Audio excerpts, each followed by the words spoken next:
Now, if your strategy does not allow you risk-reward ratio 1 to 3, or you want to have a take profit closer to the entry, so you will increase the chance of hitting it, you can go for risk to reward ratio 1 to 2. Similar to what I have with the third setup, where I use the moving average. With such setups, you can use risk reward ratio 1 to 2. And let's see how many trades we need to pass the FTMO challenge.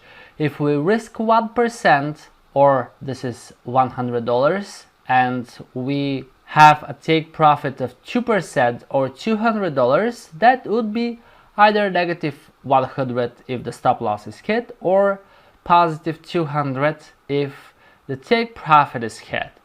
Right? Again, if we have a few consecutive losses every time, we will lose just 1%. But if we have a profitable trade, then we gain 2% or $200, euro, doesn't matter whatever type of account you have. Then if you have take profit hit, you will reinvest the 2% you gained and the initial 1% you're risking on every trade, totally 3%, risk reward ratio 1 to 2, so you will profit 6%. This is $600, and combined with the initial 200, this means you will have 8% in the account, or this is $800. Now, with some prop trading challenges, this is good enough to pass. Okay, with the FTMO we have 10%, but other prop trading firms have just 8%. But anyway, if you're going for an FTMO challenge with 1 to 2, that's still alright, because if you lose the 300,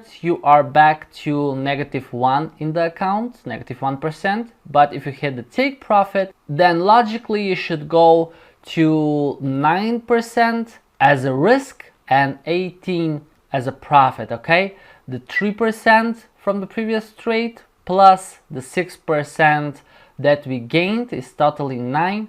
Risk reward ratio 1 to 2, reward should be 18%. And if the take profit is hit, you will have another $1,800 in your account, or that would be $2,600 in your account, 26%. And some of you will say immediately, that's too much, we need just 10%, and I would agree with you.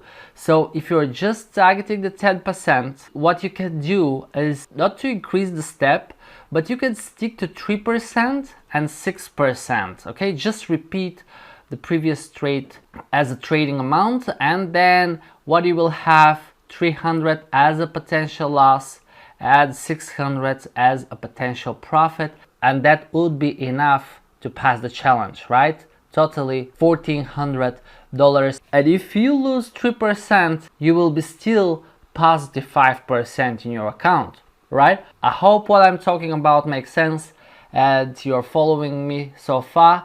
So we will decide which one of the two works best for your trading system. Okay, just for a moment I want you to ignore the system that I already showed you, the setups, everything you saw so far from the course, and just to think about that money management with risk reward 1 to 3 and risk reward 1 to 2. And if you are trading already with a funded account or your own money, you're trading live accounts, obviously these 3 steps could bring you above 20% very quickly, just in 3 trades.